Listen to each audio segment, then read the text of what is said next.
Whawhela iatu I le mafta mai o le tātou tunu ina o tātou nu le tulai lima. I le tautua whaawau le nei le whakasa TV. Se lava le vaenga le lalolangi o mau mai tātou whasalonga. Ia o whalofatu ma wha malo atu. Malo li le soifum. E kumai li lo au so whakala. O babai mai a ngawhia li le. Kai lo foi le kaua la foi le vaulu sia mai Ukraine pe kusa ma le melen tu pol na. Malo li le nge ma. Ja, malo li. Se vamos ver lá o torrata pola, alo e moleias, o fio é tão vato atu le. Aí fio o matini é. Vai lá vai langa mai le. Ja. Ai faftai o nau, to mo fa siele, malo si lo sunga. Foi o que faz as meu foi neis. A fela ia tu le tu no pele. O ele ne o mau mai tato fa salonga le ngata I sa monei fa pe foi atu no mau. Ma to folo fatu malole lang soifua. I en whaftai le lofo le tua. Ia le utato tuta I mautanga pe upo e whai le lai tua le turu. O tato si u whau ngā ruenga le riva yaso. Ia, o le meri e whai makau. Ia. Whakawhai kua. O tato pe o tangata au pe lua tolu whanga stroke. Ia. I foi nunga whai singa mana wala titi. Whai singa mana. Ia, whawhela iatu le tunu pele. E le ngata I sa morefa pe foi lunga le penga ta whai langi. Le fa o mau mai tato fa salonga o le rei Afiafi. O sa so lolo wani yaso. Yo, se voi ai angole. Tau I nei tonu sio tato tu e fai si. Mano lo sio ti mo le fo vai nisio. A wala I tonu tau langa wa. To a fo de vai. Ia. Fai si tatafe ma penao na si le vai le telefantai o le taulanga. Ia o tūlanga lava ma vainga masano na tūla I mai aso whapenei.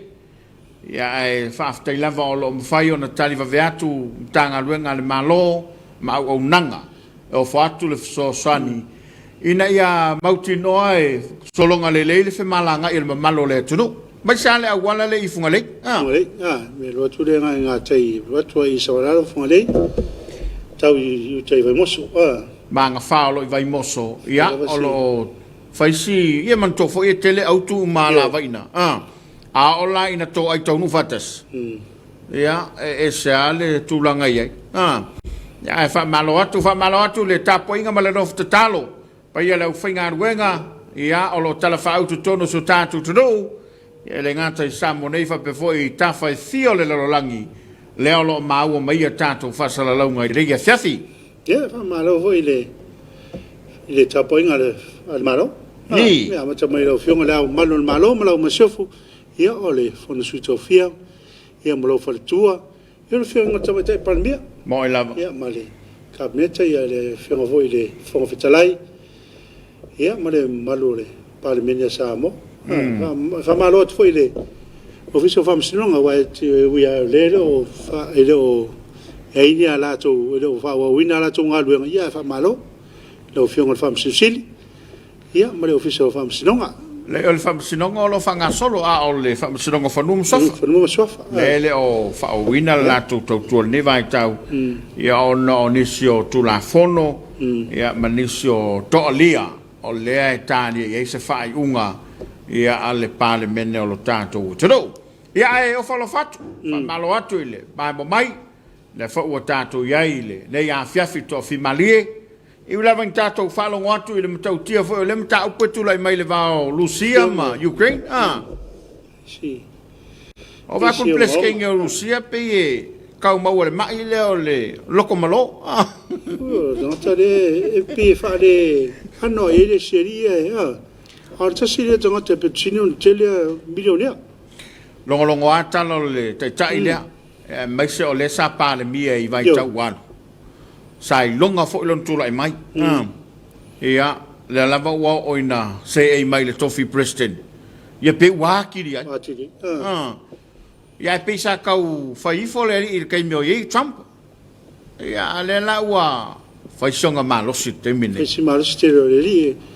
Ia te longa po ani me la fe se e wa o tanga tala vetas. Ia le va ngani. Ma to foi o tu no ia fa per fam talanga sai la lo le uniform le ta o le Soviet Union. Ia se pela sai ele malo si anga lo Rusia.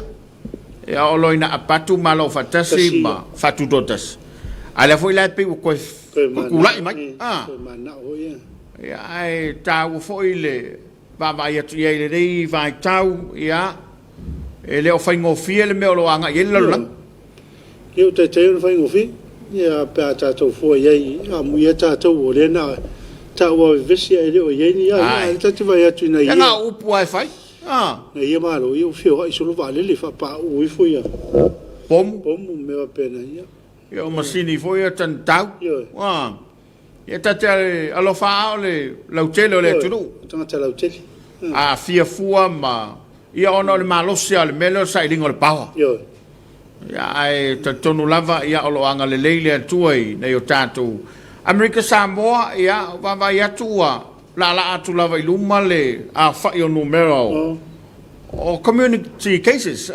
po la to foi a fia mai le community so le fa po ina fa numero vai fa pena foi ese mai la to le tono no fanga no foi sia ia onisi mai tua le public le wanga ia tua ia fa malo tuai malo lava lo sai malo vo la pale mata watu le wo lunga lo penga to fai langi le malo le tanto u tudo na ia tanto paanga wo mai masani ia le fo wa mafuta mai le tautua le EFKS TV mana tu lo fo ia na fai lo ia wa le wa fai lo mai o la to lo faanga fe molitai ia wa le mai moanga lo tanto u tudo fa malo tuai fa fela ia tu ia tima liuvao fa talo fatu lo sunga mo por kalame mata ngo fie ia ile ne ia sutim moana sini tautolo talo fa tapala mo lo so tau matatu mai Reno Nevada Thursday evening tale vale le Afiafi kel le snow mo le malulu on me por kalame le Afiafi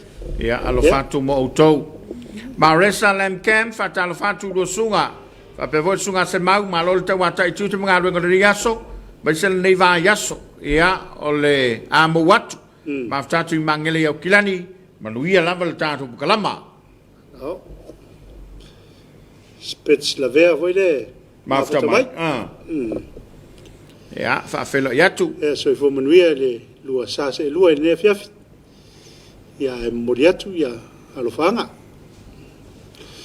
ile tua fine ya ropeta mar fana wa mai se si o mato wa ngale visa le mova pele so ya tuna mitia pene weta masala e ulalia mar fana momo alo fanga moriatu ya ukila nei aftai spits manuel por kalame ne Afiafi ma lo fa aftai le foi wa maua mai pela swalka tatu kalama yo la mata mai po mai mo mai nai meleponi Mole sang poltele so ifo mrie le lusa se lua le ventavita ia fa pe foi lo de tangata mai sel tautua le EFKS TV ma lo nga lue fa ftai tautua ma fta tu pe ma tapo ia tu to faiva lo filima fa ftai lo sunga molesi yo pela Lorenzo le kamalo Putin ele o mga oile tautal so la peoria Ripano ila lio fa tal fatu lo sa selua fa malo le tautua manuia le weekend. Malo va ftai ma fatu mai ripan.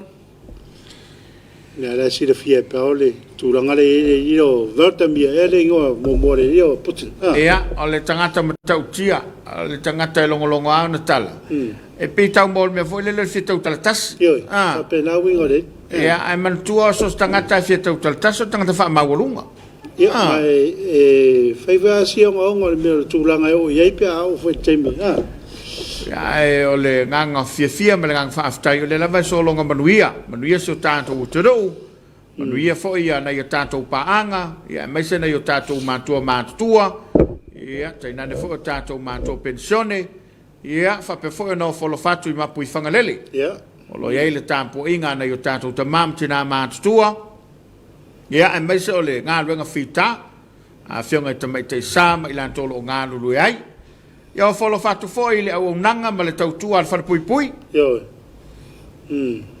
angare ole ola toi fotaina ole na le angare far pui ole toi fotaina ia fa malot tu sunga voi ali malo nga luile tu ia fa pe voi uso ma tu va fin ia wa no foi le no fanga ia ona o le toe fuataina o le faamoemoe lea o no faga ia toe fuataina le mahofau Malaya leaga inu ta ua tele o mana tuai le sieri ngā lulok lo le lai o le feau la le fai feau le sa si ilo faafika uli le ya la o sa al fai feau ia ma losia langa fa manga o a faafika uli ngai fe ngai ma oe si le ya lulo le le ku lo era kula la fai le ku kasi on kolu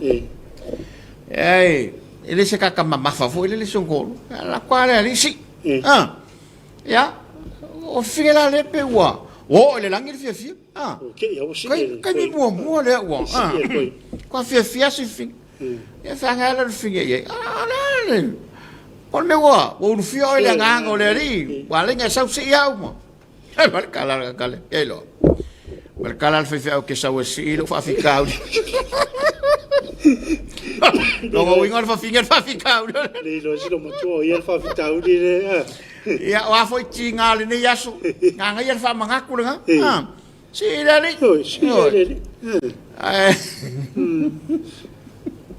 tava per fa fita u le tipo tine o da fa si fai o lo qua oi ya o le lama se kai me quero isi a malo tuai mole o nanga male tautua fai pea ni som tanga luenga le malo ma nei fa mo le malo le sa fa la ulo le so o le finga fa vai wala fua ye limited inai nga luenga fa tino le malo ia mole nei lima tau sang pese por kala me foi le wa fa ta auto ye fo fanga mamau o me yo la fa tino manga ye le finga malo e fatino nella satalaina sunga ile felo tu piava sunga me pone ia ai sa no ia le fionga te mete palmia ia ma lanto tu mai fionga i minsta sa awai ma sui fon ftalai e tala lo ia lea finga fa vai le malo ia fa malo foi ya o ranga po tu ani som tanga benga le malo e pe ne ni tanga benga so fo malo loina e va per tanga benga le leo foi mu New York. Ya, fa malo atu mo le unanga fai pea. Nunga lo penga te fai langi le foi wa, ma after mai le malo tatu tudo. Ya, o le foi wa tu mai o la to lo fanga fe mo li tai. Ya wale tatu wa por kalama le Afiafi. Ya foi na failo, ya wale no fosila fia. Tai le tau mate malo so foi lo suga malo ngalo ni va yaso. O le tomato lo fanga i mantua ya au kuso ma to fai fa lua tau mate ya le uto tele watu la o kale sapele sam tai ya walfa o wino nga wenga mo le fo lo fanga se mato tina ya pepe vui ya mane mato ai nga malo fatu fo i mo sunga fa tai la lo fat foi ya nga le fo ile tu ile mo ina tro chama pa cha wang le voi ma fa mai malo veiseu talo fatu lo sa se lu ne Afiafi malo lava so foto tu ya Samoa malo lo sa i tutum favor ya o folo fatu lo fatelanga ta pola fa pe la usunga fai fau malo ta pati mai ne Afiafi ngal wengam favor ma futatu nei urban Seattle America wa lima ta eri tu la valu on vi tele lo favor ne Afiafi aftai avei malo aftai avei moana sini tautolo. It's all about oil between Russia and Ukraine. Ele causa ola. Le ofese sia a senati le yo Brown ta lo foi lo afionga from Wellington. Malova aftai. Le foi wa mawa mai sua o lungia oto matseni ia le tato por kalamba le fiasi malo lava so ifo moria se mau. Malo vol so ifo moria ia ta palo fatu lo por kalame. Au kilani Niulin. Ja. Malo le se fo murió uso fi voleota atalo fatu lo sa se lua ne Afiafi mane po kalame ya le mafutatu nei sale au mua fa tai fiva ya to le pata ma lo foi lo fatu tam tangi ya me mafuta mai alo fa Samuel Smith so fo murió au sunga fatisatu o tara le ai mata ngo fie au kilani alo fatu wota siosi Mateia, so fo manuia malo lava fa malosi malo tautua aftai wota Tavita Stars ya so fo manuia malo le tautua vieleli alo fatu Brisbane ia o le fo ie kimu ma to nei ma le weekend le ma fa to le voi ma to mai o ko se tu le skole ngai le wanget Salvao Pulpule watching from Blue Springs, Missouri, in North America. Le foi fa Maria mai se natil taru kalaba le Suluaulama i le vanga le Afiafi. Ia fa pe foi on pepine ta lofa te pala belu santau ma lo le tautua i le tro ia maftatu i Brisbane. E fionga tutolva ma lo se fo menue ia tolua o ia tu timbu. Ma le tafio wai ma nei fa so le nei Afiafi lo fatele mo lua mata i Sydney, Australia, God bless. After fionga vai feliuai fa savalu fa malo le tautua matamatatu i au kilani New Zealand alo fatu. E kapo taulangi maro tauatai maro tautua alo fatu mo por kalame mai se alo sunga lo fanga mai mangele. Alo va tai kapo. Tele New Zealand le umafta mai. O mangele preach no ingola la papa o South Africa fa mai la tauia i nei. Ya. On sai vai pensa ngale mu. Ya alo fanga mai atina. Ya situa fine ya pela ta lo fala velo sa se lua fesa e ya ngafi ya pe ya nga se yoi nga ke sila fiele le mele ku le so kat yoi ya uma maska kat pela lo fatu ya nga iva papa palauli ne yafu onu ya tele lo tuche alo fatu mai Nelson lo fatu mo oi male to lo male fanau after mai tan kala bal ne fiafi le fale li ta lo fala ma lo so fu fa tai wo to no fu ya men fu ta pol mon wier fa tautain o le lo por crime ne fiafi fa tai lei malo va taile ma fta mai taru grama la ule Simone ya le va ya tu fo mai lusa malo tau tu atu mo le to lo fanga mo ma to e fenga to ile ma fu fata Simone ma fe la wia ya ma so to fine ya lo mata a me se so ai ngai fanga oli ya leota ma leota ya ma so tina ya lina lo fat fo i mo ulua ya ma le por kalame fa ftai lo ftai lauri no Ana Leone ma lo tau tua tunu i lo sunga from Melbourne. Ne foi uma afta mai la umel pone le Afiafi mai Australia. Vai e nosa ya malo tal fatu. Ma resa len kem la sunga ta pol fa ro na e fai mo mai ta to. Ya. Ya le anga tau na. Malo va aftai. Sa. Paolo Lorenzo mai lava se ma na yo le su fongo ta pol pe au su sana pes. Ka ko welo ko su fuinga se pese. Wo su ale kupe. Moenga ile lea fa talo fa lo por kala mata go fie. Manuel por kala me lo fa anga Manuel weekend. Ya, moenga ma istimua. Ya alo fatu moenga ya tau tuana lo tu sanga le muina tu lo tu yai. Ato ina so lai talo fa lava lo le mata tu Ipswich, Brisbane, Australia. Le foi wa mau mai a raisa faia, so vom dia do afionga, baruia o nanga le po, alo fatu mai Oklahoma, ia e tono le malo telo Amerika. Aro ma fatu mai raisa. Raisa ia fai ko kamo Biden e kau ngale kau. Ma fatu mai nese, Karin, talo fa lo sa se lo Manuel Pokalame ka plus. Faftai. Faftai. Ma lo faftai ia le foi wa mau vai nei ta ko anga. E o pea sa no peta polele ma fa ngana le de sa nafi ia nai to susta te vai atu aftai le tautua ma lo va aftai nai to le wa tato fasila fai le po mano le re Afiafi fa solo mai peta to lo fanga o te solo mai peta to lo fanga se to lo watu le malo tato to na lo ma o mai tato fa sala un le Afiafi to mai pelunga tato lo fanga cho ya mai ayo sa isako malo lo sunga por kala mata ko fie all fast ya mo ai ngai ne yafu savai a mesel mato malo se lockdown wa now le mele fai o le si o le finge ya malo tap malo teina tawe tia fa ta se tu Bankstown Sydney ya asinati le yo brown va pe o mai tap lo fat ya ta Tapuaiga muta tala fatu lua sa se lua ya me se foi sa fa na o masan ainga mai masani ya mai ngai fale asiu fa mai se foi le fianga male ya le fianga le tofi o va la pa ya le tu eftelinga fe sola i ainga ya tu inga mala alo fatu mata New Zealand alo fatu mo o lua fa aftai solo FB ino Samoa na ngalo tulima matua inapa one love taps tato soal pule le manuia lava papakura New Zealand Mas manase malo lava lu sunga alo fatu mai melepone.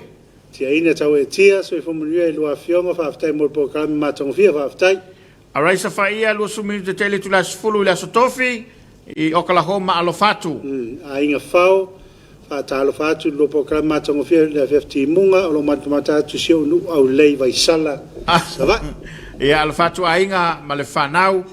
Ia araisa faia fantastic ia fa'alili moa'ave le ausa malo lava lo sai ngā ruenga o le rei aso mātango fia le polkalame manuia le soina o fe'au o le rei Afiafi alo whanga mo ulua whapena foi le fisa ato le whakasa TV o fitu mai whea resi whaia aua lua te pole rea la whaia presene whao ngā le whana me ia malo se mo le ato lo whaanga I seu tu malo si umu village el tatou paanga le nai le o mau atu po fele sa ul tatou lo faanga le rei ya le mori o lo faanga ia fatoina fesolai o le tatou paanga le na mole lo faanga I le tu malo siumu ia pe o le sa mau atu lo mai fa mai senga staso tatou paanga ia mo le tofi fai pule o le tu malo o ana lo finu me le tasi le to fa fesolai tu si upo tu nga mala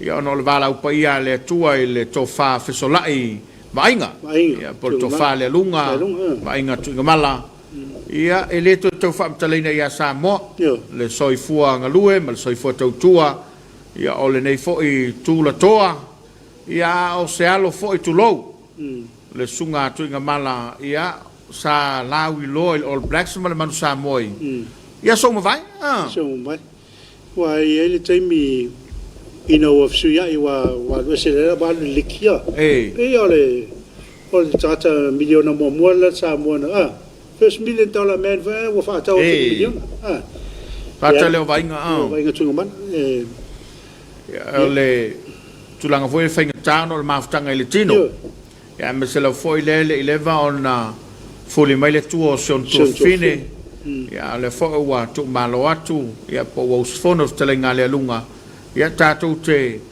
avatu foi fa mai senga pa ia ainga ia ele ngata I le fale tolu ma I fale asiu ia fa pe foi toa ia anapu mal tolima ia me se foi le fale fa taua ia ono le telenga le lunga ia le ua o ia le vala pa ia le tua ia fa malo atu lo sai tatou lo tele malo foi ne tatou paanga ia tu sai o fa mai senga pe ona femoli tai mai ia awale mai mo mai o lo tatou tro manatu se mau le a tele watu mo ne tatou fa fianga le re fiafi vai foi tan plama on toi foi mai lea fa wau tan plama le Suluaulama I le tautua le nei ale fakasa TV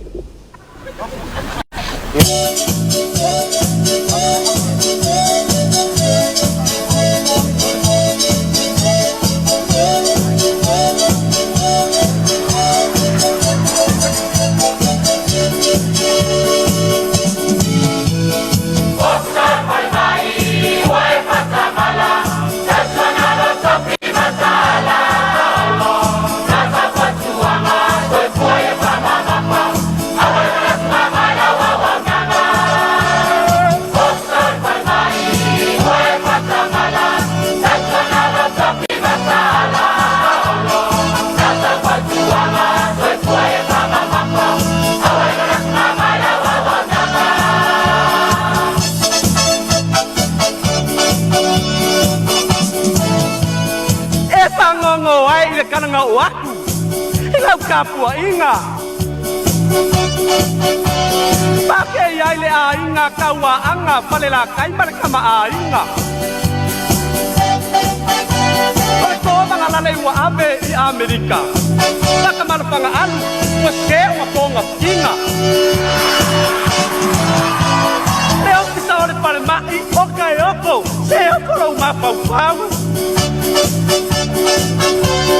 mai wai kui se por ko banga I baila au le baile le ngau mai ma u te anga o vape I lo ainga se ma u le banga o so mai ma se tue pusinga.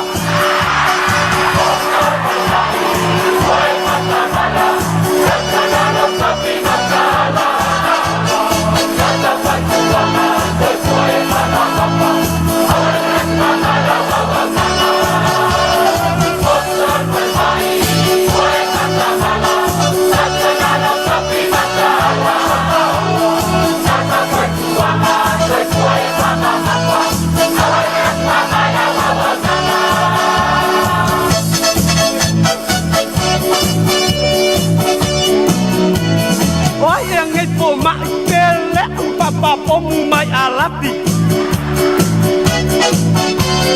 Sesi vai lei pele o vai foi mai iraki Ele vai ngau sama wai long pale ma Sai dia mawa ai mak vai pa E kalo pai le fiong ai ko banga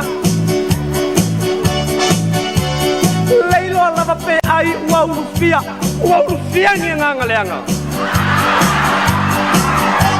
Se mangua ko sau se vai se pa kau kala. Pe leo a mio pau ma mangeo ni mafua anga.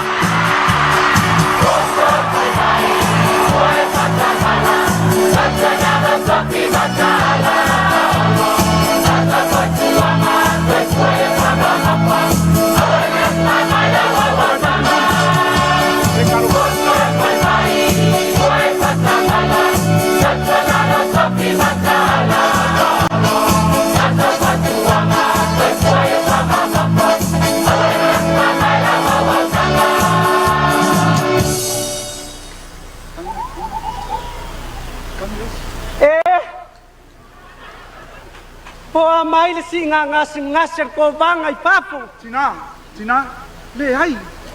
Ele o ngasir ko banga. Oh. Ala e emer ko banga I longo foa. Oi. Ele o mai ko banga. Oi, le hai ala fianga ko banga man sio fola e emer lungai o. Ele o longo ko ala ngai pai. Ala mai no banga.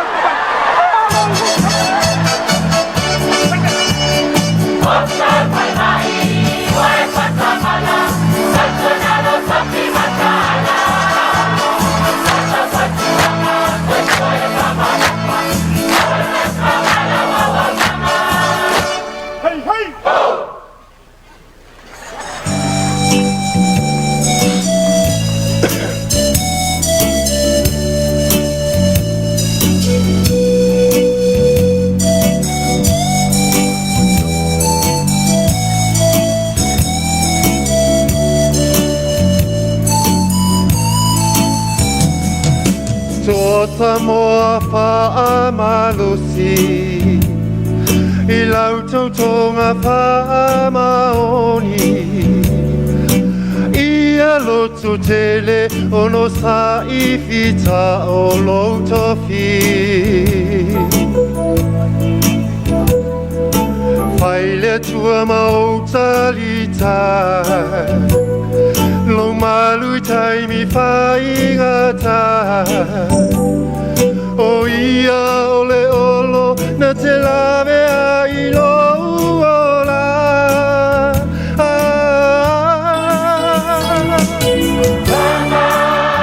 Pana wa tatua Ole malo I e whawhatawa Se ia tele sorota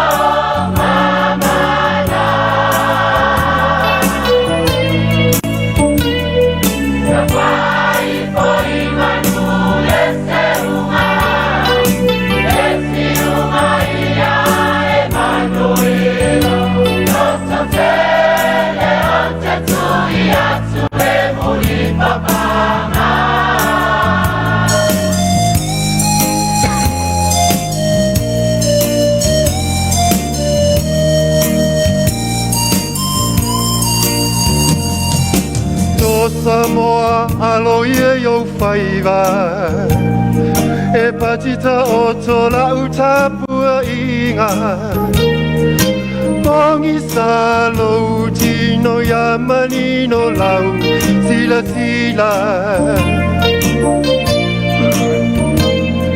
me mavaenga aturi fau masina Sole to e po ima yo lima Enga lue ia tu mau ele fatisi sina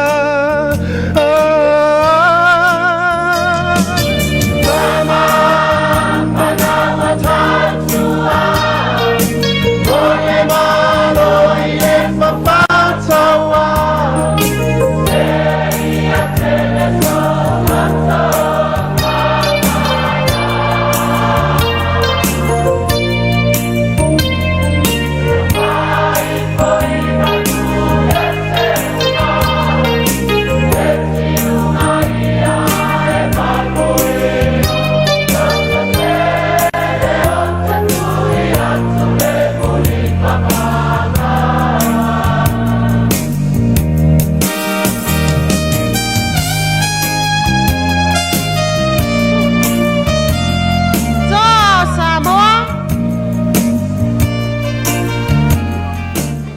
Ile mai mo mai lo tatu tu ina wa afa tonu le tu lai lima ya le fa fianga e pe onalo ya ile fianga o matau tu fale la tai ya le fa fianga le o le fu ale malo America Samoa nei tu sanga walu ya mana ya la tu sa finga ele ngata o le fa fianga mo le mai mo mai lo tatu tu do ya o se fa malo vo ile mo tama fa na wo lo te fa taua pe ona yai ale lato soi fotautua ia ile malo tele e mai se lava le motu anto ia America Samoa fa pe foi Hawaii ia foi ni so tam fa na mai Samoa nei o lo te fa tau ia fa malo toi lunga lo penga te fa langi le fo wa ma watu le mafta mai le malo le toro la to lo moli tai mai lo fanga ia awale mai mo male no fosila fia ia e lo tato o toro lo mai mo mai Samoa nei Fono imana sanga pol tele Filippo sa ole titi. So ifom ni do sunga mai melpone Australia. Ia. Yo o lino sa mo ngalo tu lima. Fia moria to lo fanga mo le so ifo so tina o tu vasa ma lo anga tanga lo o lo li wa to lo na lima spuiva. Tu sanga fa mo pere tu mo e mam lo fanga mai ya ma o ma fa na. Ni sila fa mo la mo ni el programa lo afianga e mesel purenga TV e fakasa ma lo tau tua tunu Arai sa faia le foi wa mafuta mai ma mai mo mai lo tato po kalama i le nei Afiafi fa aftai lava fa fila i mai lo afionga ma ni era unanga le nei polo fatu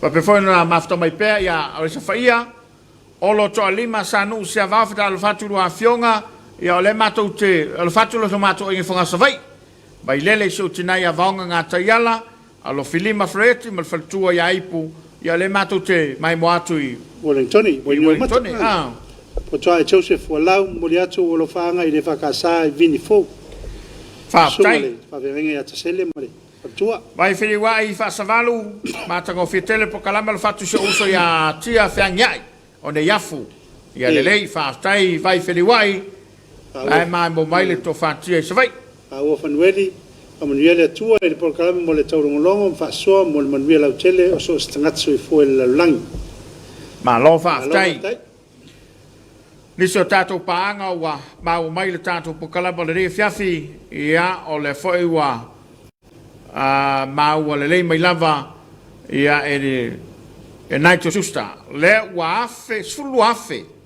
cases in New Zealand stay safe so ora le va Afiafi alai ta lo fa lo sa se lo ta pala mo le so fanga sio tina mo sio ta to ai o ma le visa le mo lo fa foi mo lua ma le ta to po kalame fa ftai lo un nanga mo sio ta to o tnu a me se ta to e kale si fa mo le to lo ta tua fa ftai ma lo to fa to vao le foi le to fenga nga wenga ya me se lo to mo au ma wai na to Fatoina fsalai ya oka se o ko fia o atuai su tatu trul mata go fie o por kalama ya ma pespenga malo fatoina tu titi la ya o le fo i mai ape wa kele le fa mai na tu wa po toai fo lau moriato o lo fanga ya sela eliana per nike filinga male ainga fa le alupo fa mo mo lo tute uso lo fatu Whaftai.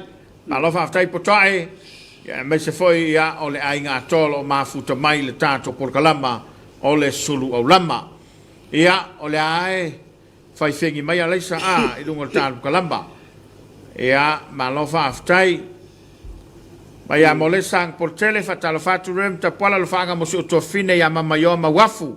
Ma le whanau le tongi ali pata, ma le sunga ia whia malua, ma le whalitua ia whapisia. Ia ma wafu le usa ia tauta sang portele. Tofine ia whomai se wile sang portele. Ia o lo ngalue le Afiafi nei i le potu, fail i muto tua. Ia meise whawhenga o si o utongia. Ia korea matamu, ia ma le whalitua ia polele. Alo whaanga mole atu i nei ia i le lua whasoa. Ka presa Samoa, aftai molesi. La wama se lave mole atu alo whaanga masio i tu malo whale alili, masio no upele. Ia. A vei seu, te whatal whatu mo whalo whatu lo sunga le Afiafi me le tāna Polokalama, le whaanga loina nei o lo whaanga, mo mole atu pea ia i sio no. Fai whale mai tātou alo whaanga o lea Ia, la wamara le uto i tu malo whale alima se unu pele o si niu i whale alili whaftai mo le Polokalama mātango fie lo whaanga vatu nei Amerika Samoa. Aftai la wama. Ma lo whaftai le maftabai le tātou Polokalame. Whasolo mai a tātou lo whaanga. Ia, le uto e moli alo whaanga o sunga avei o na mātua. Ia na ainga i taftafa mwa vai whale alili. Ia o musu msalimu i whangaloa. Ia whaftai. Mana tua fo'i le ia le tautonga le me faina ngalo ia seulo le tautonga o lo inuli Amerika Samoa au ia tutuila manu ai maftanga fa fitau le fa mai el covid full maleiva tanto talo ile tua ia vande ona mo se tunu e le aise mea e fainga tai le li ma futatu nei open share ia Amerika Afa le valu, ia, manuia lua whaival nei Afiafi. Whaftai. Alo whaftai mo lo whanga. I lei whalili, ia le whaitio mai i lei whaasel mutu, ia, e on sai e tuel watu la. Ia, tau le vau Afiafi, John Sequini malo uso, ma nei al Polokalame. Tai tangoa i talo whalawa e lau sunga i le ri a, o ma lau whitarengta pala long maria lo si fonga i kunsan ngei, mo le atu pea o lo whanga i si ono i piu, whale alili. Whaftai tai, le foi mai mo mai le pai o le no le ia te pa mama le Afiafi lo whanga stay safe fia vai mai ma lo sa va se lua mal Polokalama tongo i fata se atu i Amerika Samoa iva kalameli au vale ma lo lava mo Polokalame alo fatu mai melepone ia angai malo salemo ma le Polokalame alo fatu mo tatu ai ngai vai sala pele le nganga whaftai angai malo Mai fua pesa fua ma lua pa se lua e mole atu o lo whanga nei o uso mtuangane i Nusila a mese se o Uncle Fred Lawina e pēr whamarolonga le atua i a te o tau a whianga e mwhaamai i nā tunu a lo whātu mātou i nei sa musu. Ia, a senati le o Brown sa whata la pana nisi o tātou paanga le ua mai mo mai le tātou Polokalama ia i le rei a Afiafi. Tolu sumarvalo minuto te nei le tulai lima i le tautua le whakasa TV le mai mo mai o le tātou te do whela foi pia le tulimano le tātou o te do e mai mo mai eimal nei le langi ia e o wholo fatu ma lole o sai ma lole whai whaiva ma lo foi le ngā lulue a vai atu lava i le i tala mai ima o le lolangi ia e whai o le sau o le wha mai le spito o le sau o tala o tau e le spito ia o le lava i malutia Samoa Se tātou tunu e o whalo whātu ma watu le whamalo i tama whanau se tātou atunu po whea lava le tafa o le kilope o e au mauai po le sua ngā manuia o ainga o onga ia whamalo atu tātou Polokalame le ni Afiafi alo foi le kuka Leoi Afiafi timu wa penei o le ala se o le mamoia i lunga leu vai ane whafong mai le atu Moe lunga leu naia Tamara na foio, o e mamoe. Ie mangonga lau fai. Pe au ka va se me tu sa o lungo ba. Wange la i lungo le kalo pole Oh. Ya velo le lau foi pingen mamoe. Ya lo ulu.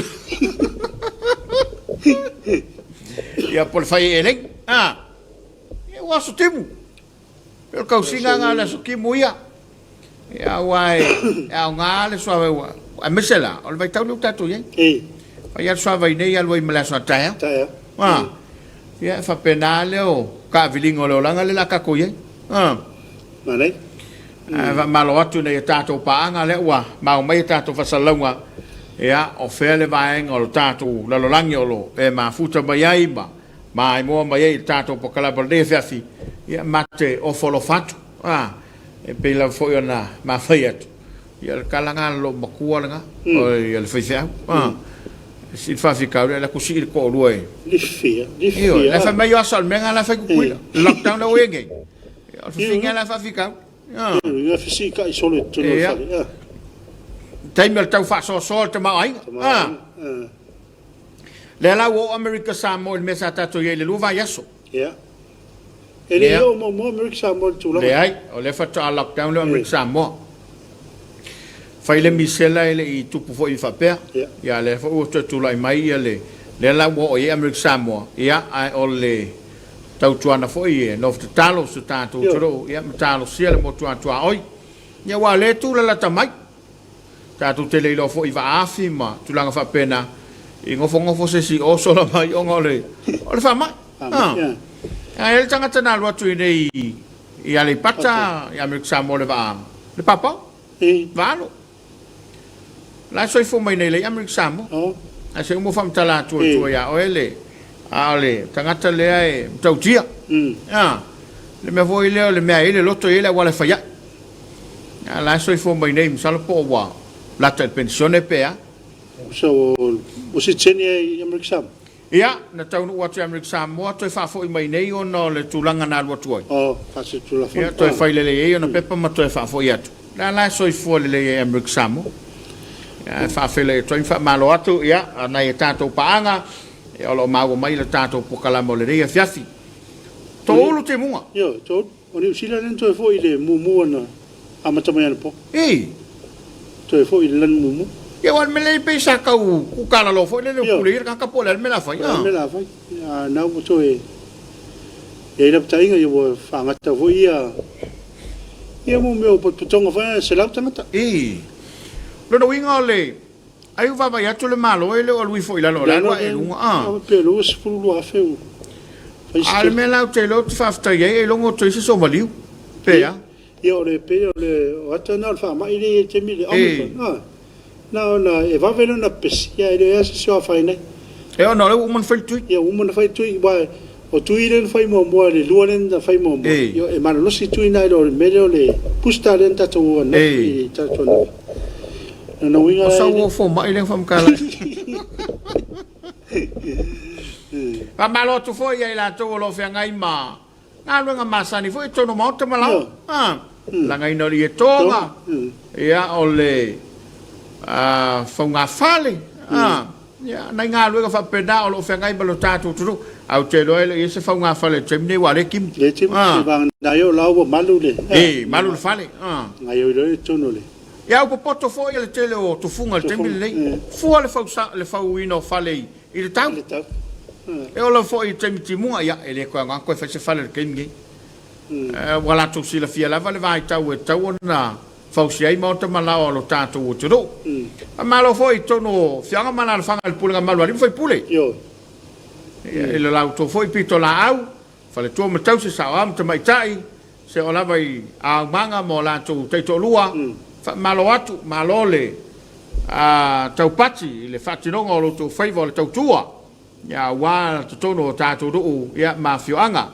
fa malo tu foi society fa la tonga tu maoti ia fa malo foi le victim support fa to ia lina ia me la foi nga ruenga lo nga lu e tona I mato ia ile no fanga o fa moenga o lo wa fai ma to o manga ia mo ila to lo ye ma fatianga o le ma fau ia me sa waina I upu motala ia e meise o le loto I fale fa malo atu mo le nga lu nga lofa o lo to fa tinoa mo si o tato o tero ia nga ta foi lea o niso society e pe ona ye fa la tonga fa ta o le ola ia o le malole nga lue tau longolongo fa manatu ina ia lave ina lo soifua ia waile o le pule le ola le tali o le whawhitau. Ana ia le whasoa. e lo fa fitau li fa soa pe foi na ma tala no atu e fa ta telefonga le upre fa yeto le aveleli an me sa al nai o talo no fo tanga tane u taf fa wai e tele to le fa fitau la ilo mana tu foi le tala no atu e fa pete maluai ya al kanga le a fa sala o le omicron ngai to le ma ne o fa so wai o le tau le melen sa no ta pole o le aveleli si le lo fa fitau ona ta o mai le me fai me ta ona fai le fa pe te mana o sa le tali mai to le fa sino mai le me ta ona fai per tulanga le na fai foi e te le o mautino lava ma le mautonu mai ele fai fea tono to fianga ma la fanga ia pole community o lo e ai la ai la ona le tuai ave ia fa so ia o manatu ia awete no fai tasilia ma fuanga ia laiona te fa fitauli ma fa la venel pule leola ia ole tau mia o la ngona e un nome lo fa so atu a fai foi e te sila fia ele o malu le so manga lo elala mai no foi ia fa so tai no fanga ia pe no ta o le to manga o tanga luengo leo ia pole a una le tu o lo latani ina ia mauai ia so fe so soni ma mauai se tali lelei ia ele o le pule leola le tali o le fa fitau li to pulanga ia o le nawa vatu se langona e taua lo fa soa tu fa mai e pete vala mai foi del tatu televise tatu tal telenoa sa ili mai so wa no tatu telenoa ia na vatu le so sani ia foi fa fitau li manatu lo so se mau o le wa tatu tula la tatu ile vai li ole ta penanga fa le nganga o vingo le tua sa tu bulanga televou ya mo le tato Tapuaiga Afiafi ya o tato Tapuaiga Afiafi ya le o te pena mai ai le EFKS lauri ya ila lo taitainga le sunga le fafenga ya pita to le fo a mai le tato Tapuaiga Afiafi ya ona to te mai le tato kala ba Suluaulama fa o foi le tolo lo wina o lo fanga fe molitai o le mamano lo tato to le wai dunga lo penga ta fai langi lo mai le mai monga sa tu pranga televou Vinga o le tua ma le Tapuaiga Afiafi le tulai ono.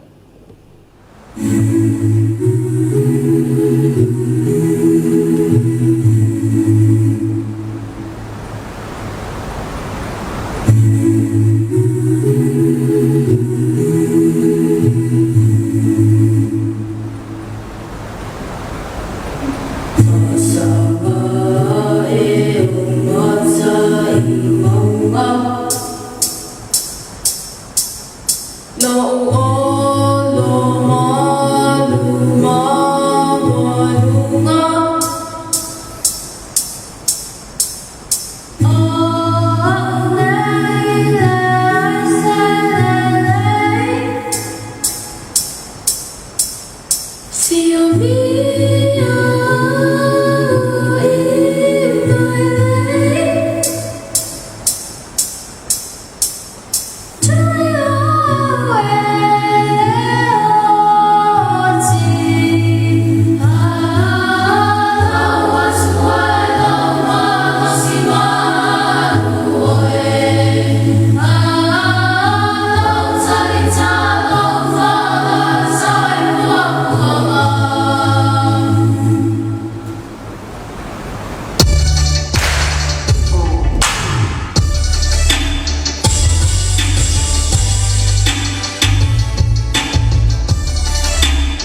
Afiafi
Mapumaya ia le, a tunu i ngā luenga ma whiau sa whitai tunga ia i le aso, o le nei foi vai aso. O le au tātou, tāpua iatu i le atua, tātou tataro. Mapumai lo a tunu i ngā luenga ma whiau sa whenga ia i o le nei aso. O le toi aso foi o awa onga le whanau, ma ngā luenga whenga ia i to tono o le nei atunu. Mātou atu ai luma o lau fio i le nganga o le whaftai tele. E la ngona lawa i mātou, no mātou de ato atoa pe au noa ma lau fio. Mātou whātonga i lau fio e alei lua nganga, tau mai amoi mātou. Mātou tāpua i lau fio i le whamaona. Ia i ufoe la mātou tāpua inga ma whai mawi inga o lo suafu. E ala ia Yesu la mātou te tāru. Amen. O le whaita wina o a fionga pa ia le atua. O le tus whaitau o le nei aso e tusa foi ma le ngaso longa o le tus whaitau aso. Tusia iona i lona mtāpu e whā. Iona o lona mtāpu e whā. Tātou te whaitau whātasi i whai upu mua mua. E whā ngata mai le whai upu e whā. Iona i lona mtāpu e whā, o le whai upu mua mua i whai upu e whā, o le au tātou whaitau iai whātasi. Whāwhonga ia, o a fionga pa ia le atua, a whaiwa maua, whaitau. Tuara malawa le idea i a iona, o ita lapa o ia, o tāwa i a ia i le iko, o whapea, o le nei, e ali, e lea, o lea, o le mea foi lea o ua i sora ai ki tāsisi. O wau o mi o oia lea o whawhau. O whamutu. E tene hise o to sa, a ua tene foi loa loa. O e sara mō foi, o e le whao o le mātai. O le le foi, le ari, o te ai o yaki te ate oi. E ea pese o ua.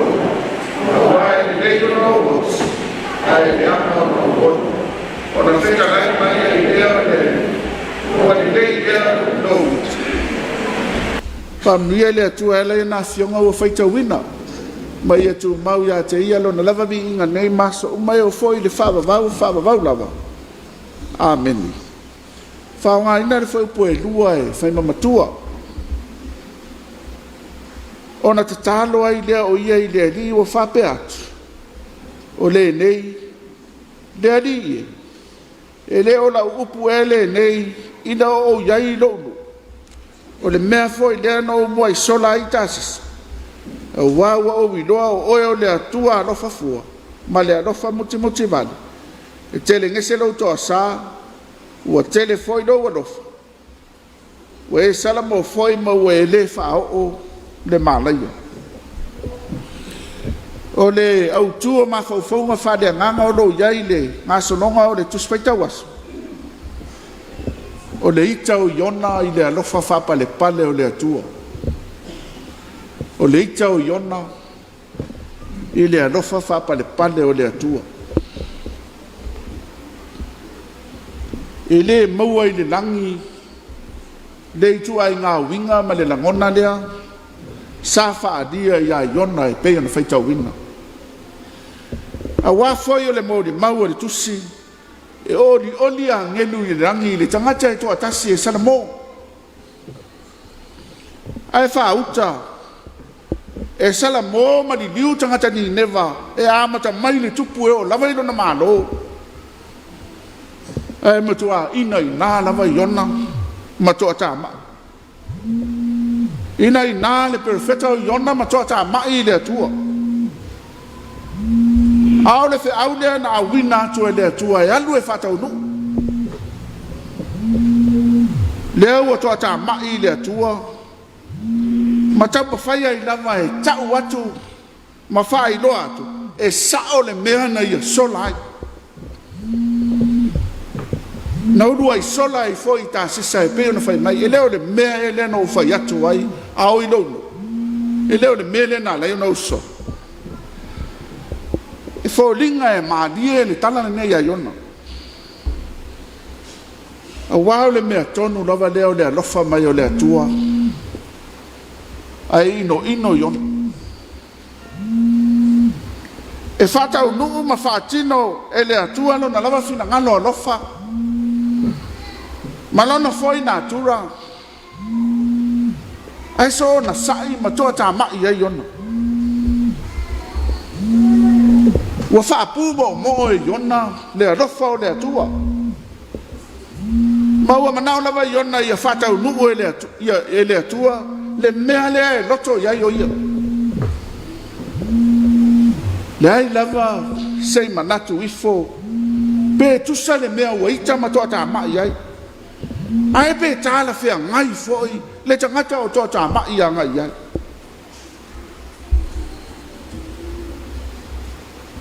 Wa sili ai yona lona manau i leoti. Nai lolo na vai atu o faola ina tangata o ni nema. Ao le tu sia foi o lona ingoi le tu sia le ola ina ua tele tangata ma tau nuu manuia la na ngaduenga. Ina ua liliu ina loto le toa tele ma faola ina.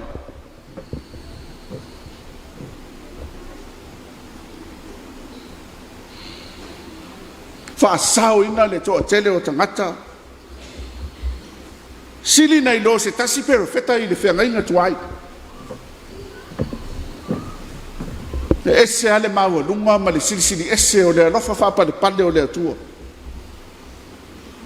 Le alofa e tua awa noa i le tangata ina ia maua le awa noa e toi whediua ina ai le ola.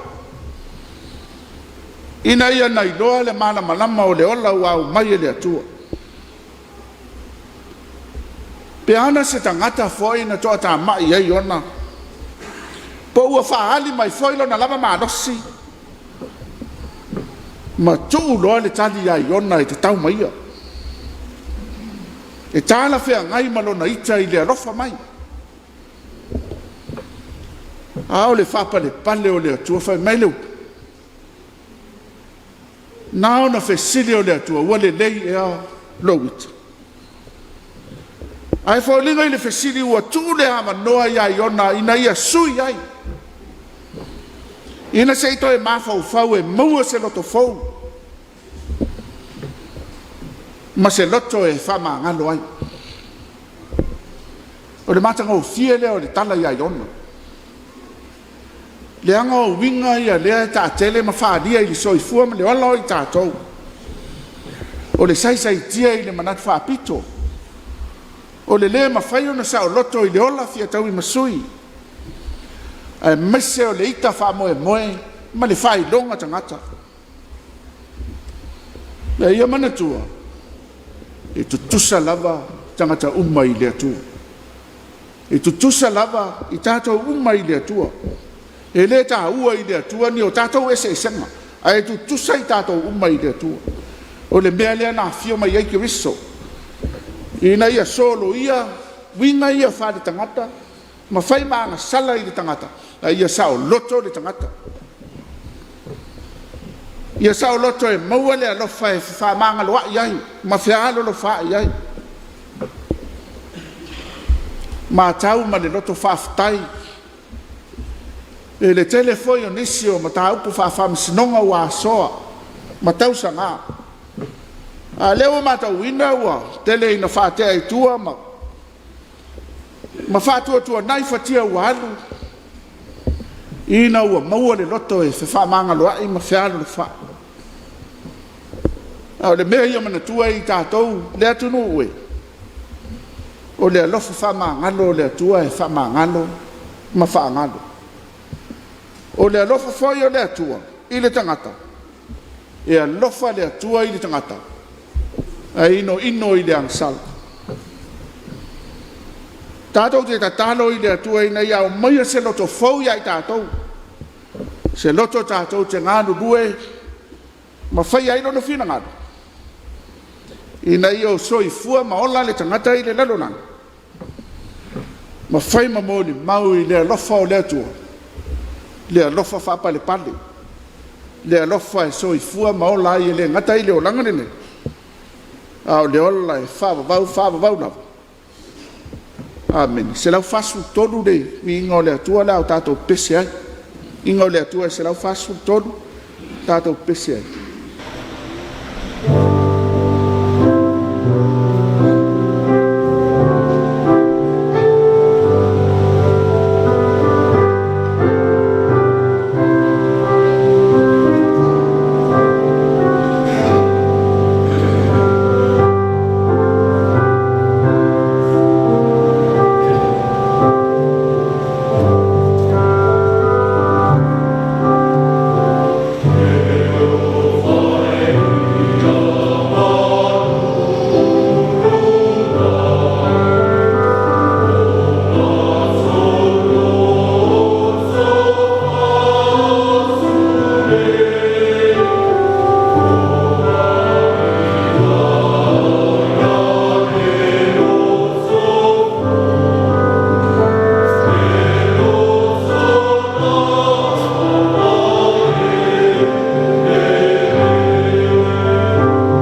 tatou whamaulano i nunga o le atua le talo. Mātou whafo i atu le viinga ma le whaftai la ufio ono lo walofa ma lo whamaon. Mapu mai lo watunu o ngā luenga ma whiau ma lawa singa uma o le nei aso o le iunga foi o le nei vai aso e maise o manaia mātou whanau ia o onga sa whenga ia iwi ia la ufio lo mātou tua wa iunga i le saonga le mu ma le manuia mea uma ono lo walofa ma lo whatis mai. Whaftaia mea uma lava, whaftaia lo whawai ma ta mawa inga i tele. Mātou whaftaia foi le nei atu no whaima o mātou tofi. Whaftai ta mawa inga mō le ola. Whaftai foi le saonga le mu. O lo atu no mai whainga tāma wha mai o pēsia i le lulangi. Whaftai foi a wai maua runga lo walofa ma lo wanga le le. E whaatea i nai foi le popole ma le atu vale ma le wheme mea i o mātou loto. Pea o mai whainga tāma whawhita uli le soifua ma le ola. Mātou whawhitai lo mātou tua i le ngā luenga la vea ia i lātou e o whaia le ngā luenga fisoswan. I taimi o whainga tāma whawhita uli o le ola i tutonu o le nei atu no. Mātou whawhitai au tuspa ia. Whamanatu pea mo i mātou lo finangalo whao ngai nai mātou. E whaima mo li mau o lo wai mai se lava ina ia o mātou le ita matua tāma. Ina ue anga le lei mai alofa mai mo i mātou. Mātou whaafitai au tuspa ia ea o ina i pēa i mātou i lo finangalo ma le ame tonu o lau fio. Mātou whaafitai e siri neo malava a wai na wadu e se le tangata mai lau fio na o le angasala. Wai le tu una le tangata ina i alu e whanuai. A lo lofana e apa mai ai ala ia kiriso ina i lawe ina ma whaola ina. Le lava na whaadia le lava alofa ala i li sa taura mata ngā ma le ino sia tanu mia i le tunga mau. Pei tai na toe so i fua manu ma lo mai ai lau o fio. Manu ma lo foi leo i mātou whaatasi ma lau o fio i le ola e whaavavau. Tu mau i lau o fio le vi inga ma le whaamanue o lava i le whaavavau. A ta talo lava le ali i e whaamangalo i mātou. Mātou wola fia tau i masui. Lo mātou wola e ita whaamoe moe. Lo mātou whai longa ina o tangata. Mai se lava foi. O lo mātou le mana tua o le tele o lo whamalo wanga le lei mai ai mātou. E nei ama whai ona whaaso atu maola i mis. Whamangalo i mātou. Mai lo mātou le tō anga e whaitau au tuspa ia mau o fionga. O mauna e tuina mai mātou te sāpa vani maola ai. Whamangalo lo mātou le whamaone le whatino ino tofi ma tiute o e wala wina iai mātou.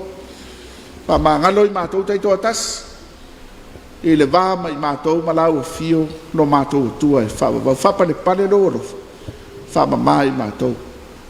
Mātou te tālo lo wanganga i tau toa nuaina i mātou e ato toa i le saramo. Ma furi tua i le leanga e whaia lo finangalo ia so malava o te toa le mādosi mleona. Whamnuia ia le ifonga o tangata i le ne Afiafi.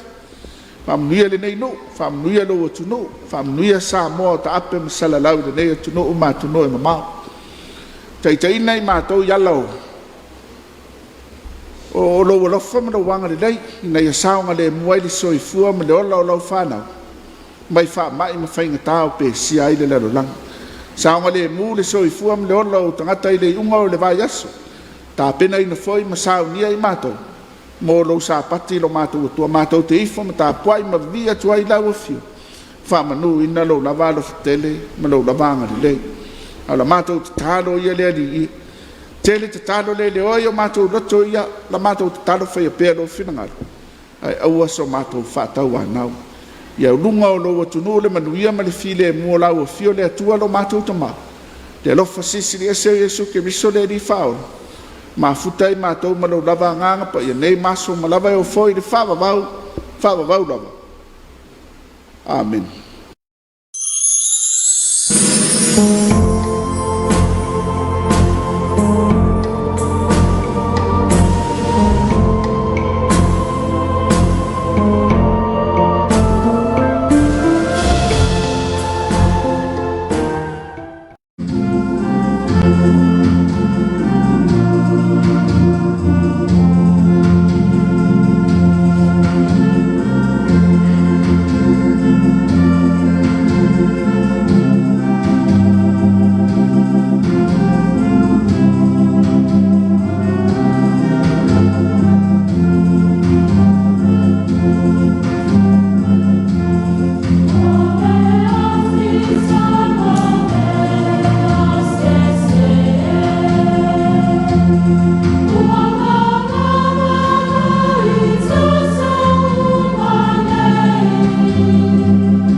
Se ita faasua awawa umauti noa ole uso monita ua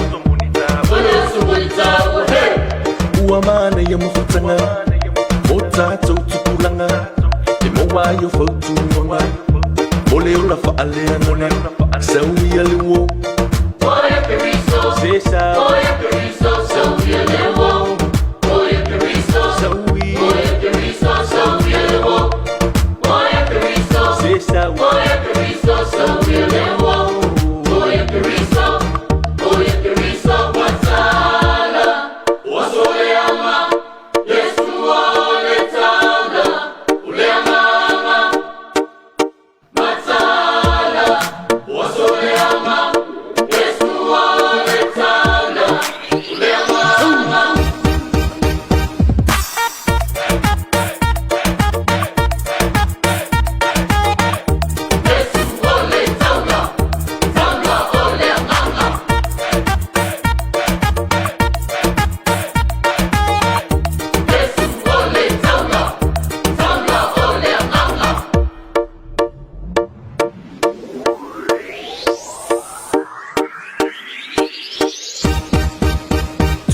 se ita faasua awawa umauti noa ole uso monita ua ua mana ya mafutanga mota tupulanga emoa yo fotu ngonga ole ula fa alea nona sawi aliwo oya periso sesa oya periso sawi aliwo oya periso sawi oya periso sawi aliwo oya periso sawi aliwo oya periso watala wasoleama Yesu waletala uleama matala wasoleama Yesu waletala uleama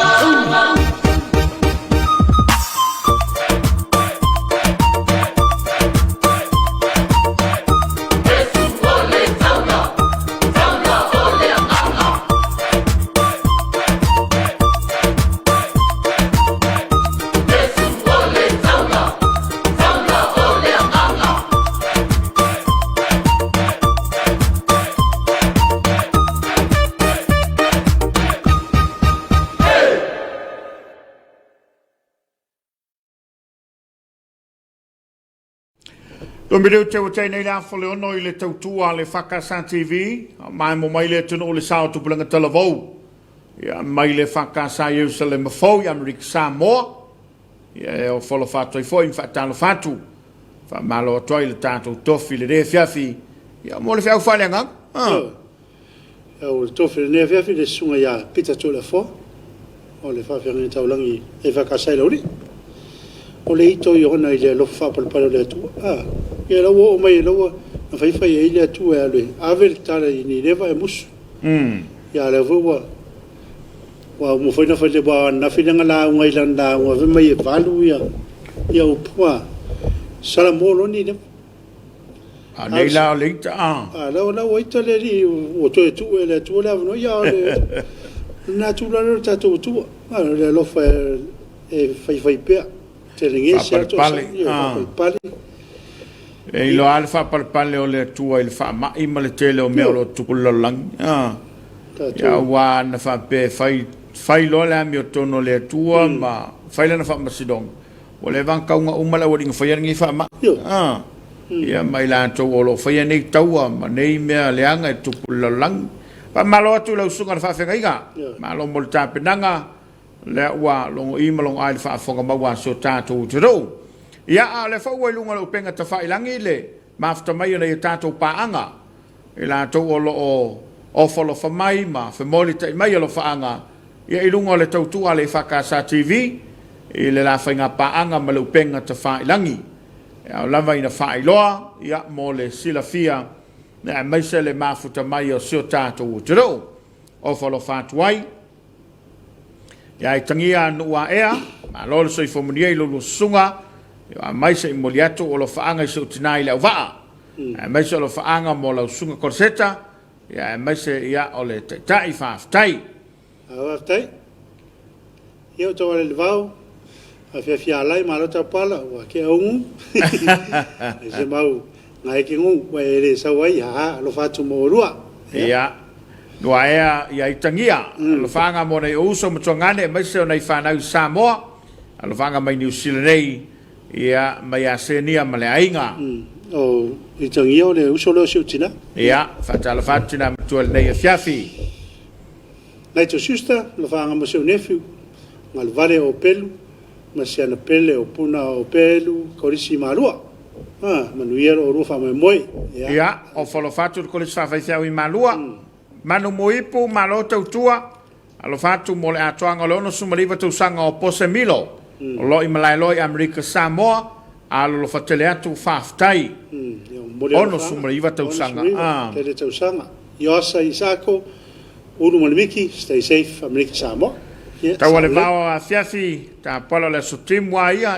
le se fa popo ko Samoa o maupu manaia au le mai to le vao le recipe ya le masania o to ie se fe le timu ta vita ronda ma ngai le por kala mer fat ngai ava kungi Australia arona fina wa sau savai faftai ba lo faftai I vale vao sea ma lo le fonga I lo sunga le fafaiga le ftalenga le fonga por kala ma lo le tawatai ma to mata tu vai tele le best value le uso ya to o le uso ya akuso alo fanga moliatu mo nei o mato ainga lo mai mon fa fonga mai ile nei Afiafi manuia lava le tute o folo fatu le fanga wenga al best value nai vai tele ya fa malore nga lui ile falili pe lava e ko alimo mal liu in usila tarsie leo ile sa le fa mtala se saleota alo fteleatu mo luafiona mal por kalame ma ta confie alo fatu I nei maftatu I nei Wellington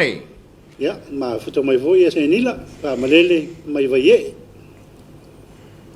tapua au mumuta fa aftai lo sunga mo por kalma ta confie mo leto lo fa nga so to fine kalala fa na tu fulele o so ya o fele mumuta male anga Amerika Samoa to ese ma felorita male fa nau tausim tanga luenga ya Mareko Sulepa sa Marekom Sulepa ya so mato no isavai te fanga manu Reverend Kennedy le upepetele fa le lenga isavaya yo lo te tele fa ma New Zealand fa aftai le tua le fa malolonga manuia I mato uma fa aftai te pala malo soa fa manuia le tua I lo sunga lo ma to veia sopa se wala mai sini Australia alo fa aftai te mila foi le mafta mai Tiriana alo fatal fatu lua va se lua malor nga lua to tunu moria to lo fanga tongade ya lamfana matina ya mfana ya matina ya fa unga mfana le uso ya suntui maniwa va eti malolo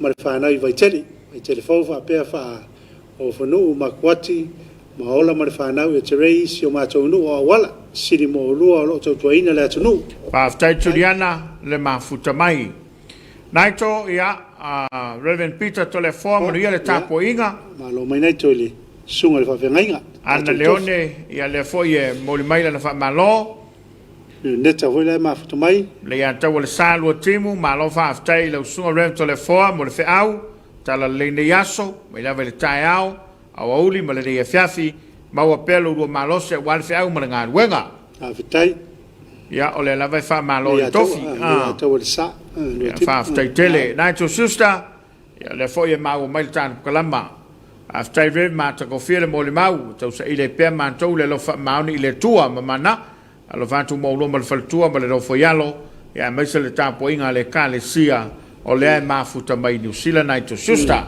alo i tulua sua tafo malo se fo manuia i la sunga pasta pizza vi ele ri o lo manuia o lo mal fanau ma le ka le sia Samoa cut is good alo fatu alo va aftai ya mai a vi Suluaulama o lo mata mata mai i Sydney au se taluia tu mo voi Filippo Siu tuli nun Miriam Mau mata mai na kuri Hawaii manuia po aloha.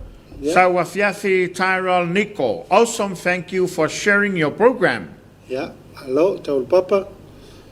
Tuala palapa. Tuala palapa, speli, tiedemen. Ala whaanga mai VJ o Pia, to all families and friends. Tu sanga solonga Manuel weekend Tapuala lo porkalame, matango fie Manuel fo ila loatu il sapati. Aftai, tuli nunu, watching from North Carolina, na America. Malova aftai. Ya, le foi toi ma o mai e di tu lua. O le o mana. Ya.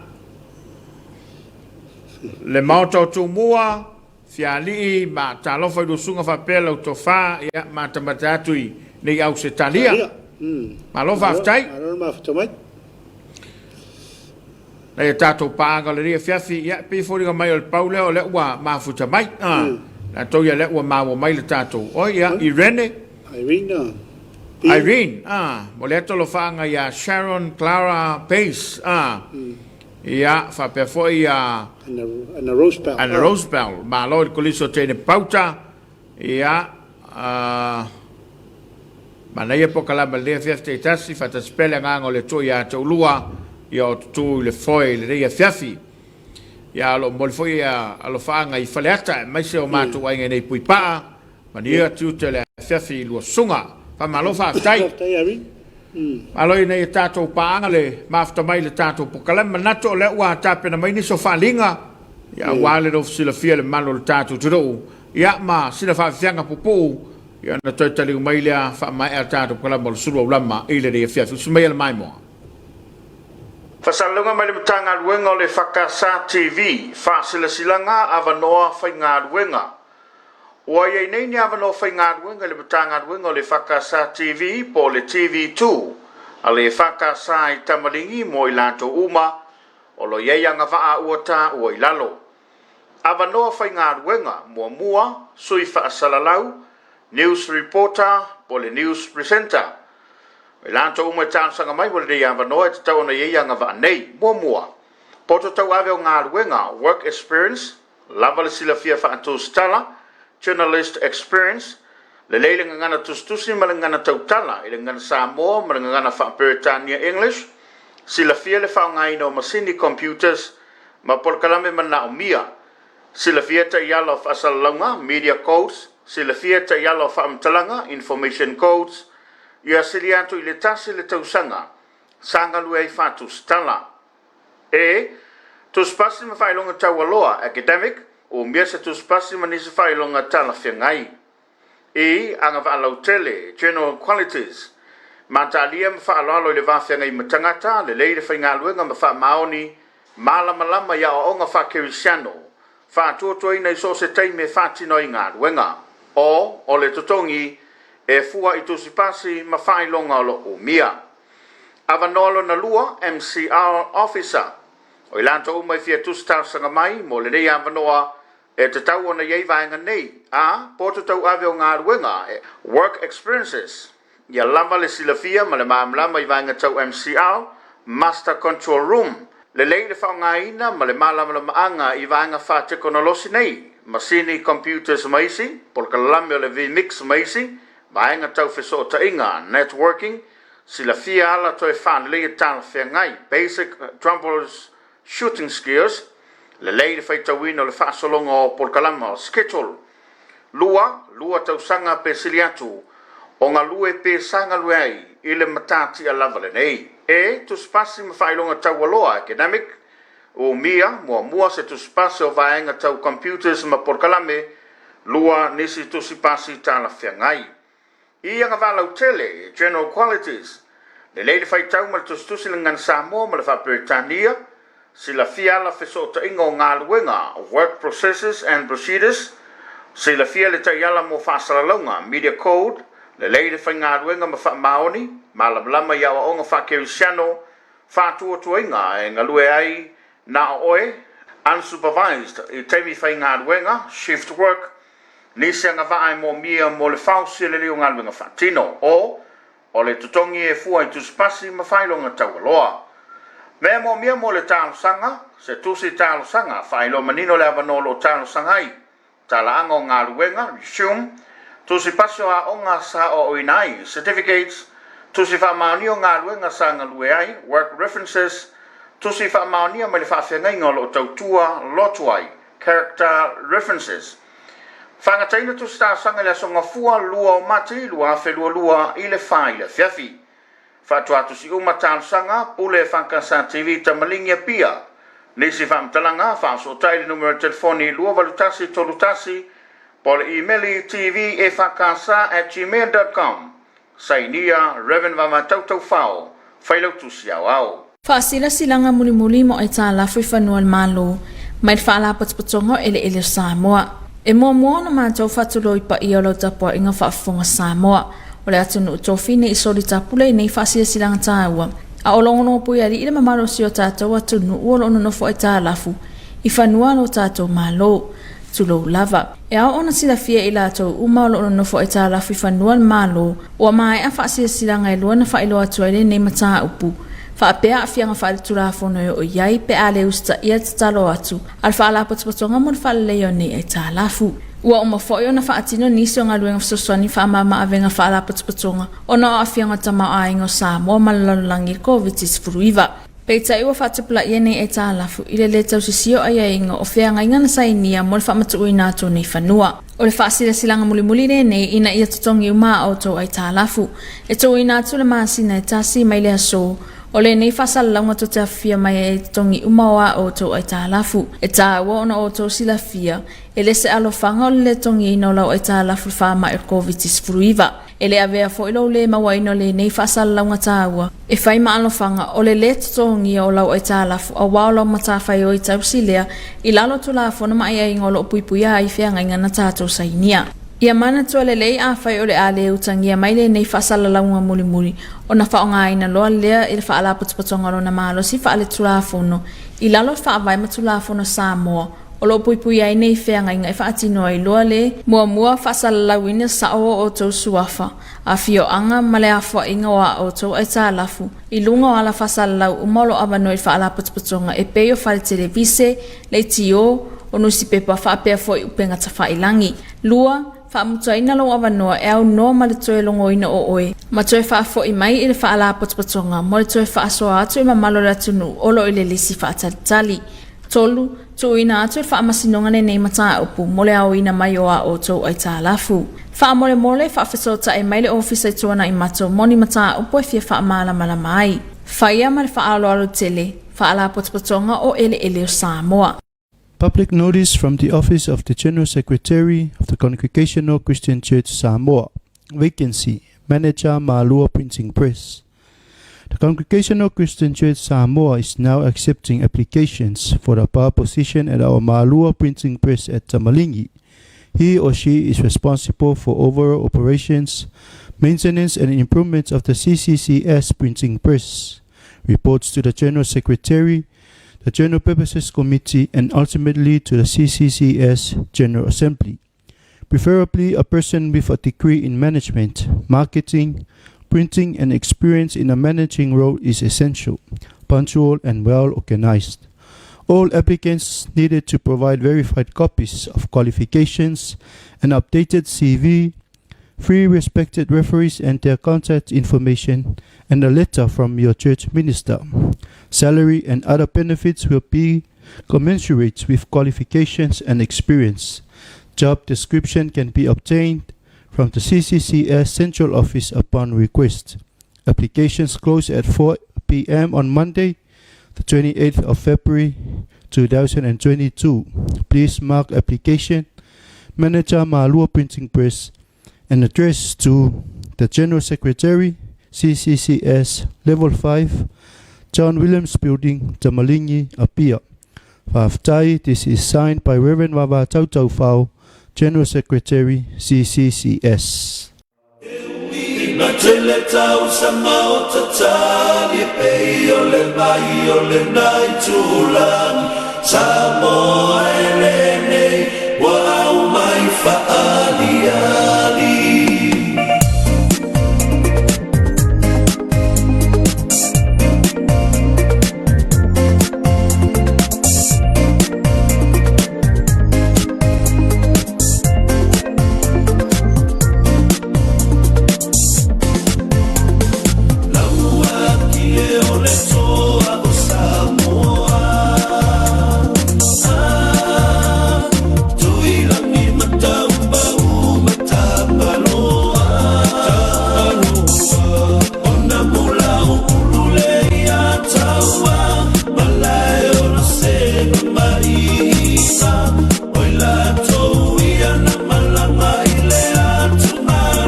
Minuta na talo le tulai fitu ile fa fonga maua lo tato tudo ma sila mai boa ia ile tato por kalama le Suluaulama tawani sio avano ia pe ona fa salawina tato TV ine avano ia o tu pulanga o ile na tau saili se nga wenga ia fai le leila fai news presenter ia maua ia fo ilo poto masani i lo fai longa ia mawalo wa vano fa pe fo ile tau tu al MCR ia ila to ye fa nga soloina tan kala mai lungo o le ata o lungo le ia o le wa e fa fonga le tato fa salau ia lo lunga nei me ye leila wa miu oi leila miu fa maun ia ia wa le leila wa miu po la le o lau tapenanga ma be uma ia ona o nga luenga ma tiu chele kale sia malo tuai ai manatu ia